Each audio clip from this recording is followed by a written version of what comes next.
অ্যানিমেশনটা just দেখবেন।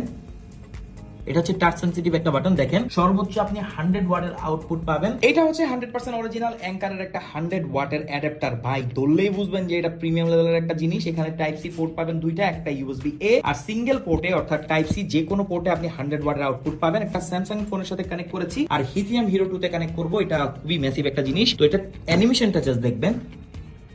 দেখেন কত কিউট। আর এটা কত ওয়াটে চার্জ হচ্ছে দেখেন, super fast charging. Definitely Samsung phone তো কোনো ঘটনাই না। তো এখানে দেখা যাবে যে কত ওয়াট এটা আউটপুট দিচ্ছে। এখানে একটা বাটন আছে, এটা হচ্ছে টাচ সেনসিটিভ একটা বাটন। দেখেন C2 থেকে 11 ওয়াট আউটপুট হচ্ছে, বাকি দুইটা পোর্ট কিন্তু ব্ল্যাঙ্ক হয়ে আছে। আবার দিলে আমরা দেখবো হচ্ছে এটা টেম্পারেচার। এটা যেহেতু চাইনিজ ভ্যারিয়েন্ট, সবকিছু লিখা চায়নাতেই থাকবে, বাট আপনি বুঝতে পারবেন যে কোনটা কি ইন্ডিকেট করছে। এটা আস্তে আস্তে বাড়বে যদি এটা হিট হয়, বাট এটা হিট তেমন একটা হবে না। তো এটা দিয়ে আপনি ল্যাপটপ, ফোন, যে কোনো ডিভাইস, ড্রোন থেকে শুরু করে সবকিছু চার্জ করে ফেলতে পারবেন। সর্বোচ্চ আপনি 100 ওয়াটের আউটপুট পাবেন। ম্যাকবুক চার্জ করতে পারবেন, ইভেন আপনি ল্যাপটপ এগুলো সব চার্জ করে ফেলতে পারবেন। তো ফ্যান্টাস্টিক লেভেলের একটা অ্যাডাপ্টার। আমাদের কাছে কিন্তু 140 ওয়াটেরও আছে। 100 ওয়াটটা হচ্ছে সব থেকে ভালো হবে। আপনি একসাথে তিনটা পোর্ট থেকে আউটপুট পাবেন। সাথে কিন্তু একটা C2C ক্লক ব্রেডেড কেবল, যেটা মোটামুটি 1.5 মিটারের সমান, সেটা আপনি পেয়ে যাবেন। তো কেমন লাগলো অবশ্যই কমেন্ট করে জানাবেন।